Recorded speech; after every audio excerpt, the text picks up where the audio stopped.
นคำไพ่ให้เจ้าได้ฝึกสินใจตัวเอง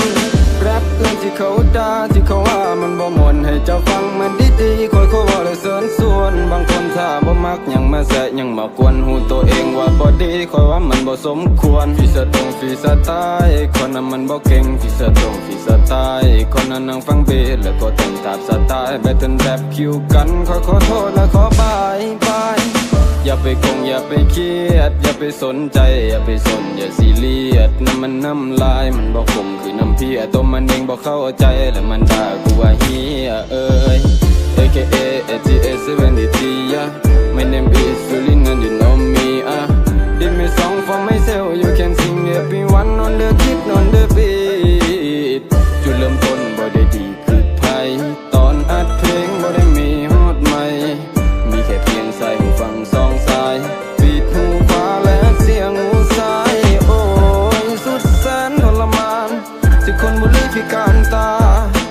เตือนตัวเองอย่าไปสนคนเหล่านั้นมันเป็นเพียงคนนินทาฝันก็ได้แต่เพียงแค่ฝันไปถ้าเจ้าบ่ลงมือทำก็ได้แต่เพียงแค่ฝันไปเรื่องของภาษามีคำเล่าพ้นไทยและมันยังมีกลุ่มคนที่ต้องการเยินและก็ยังบอกเข้าใจ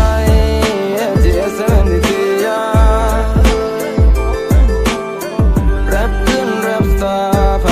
ก็ด่าว่ามันบ่ดีพิการตายังมีใจ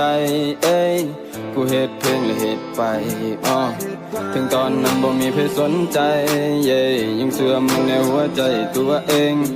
ศรัทธาในเสียงกลองเสียงเพลงคึกคืนลื่นเริงบรรเลงอย่าไปสนคำไพ่เจ้านั้นฟังเสียงใจตัวเองโอ้ย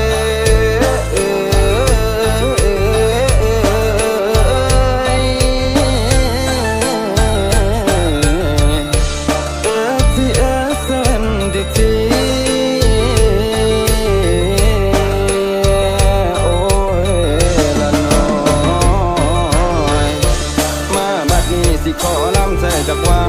มาบัดนี้สิขอลำใส่จากวางบ้านนี้นั่งคำลาสิไล่ล่างหางกันเข้าเมื่อครั้งก่อนสิเข้าวงการเข้าเมื่อครั้งก่อนสิเข้าวงการอุปสรรคหลายแนวก่อนสิมีข้าวนี้มีคนย่องและยังมีคนด่าบอกเพียงผู้กล้าที่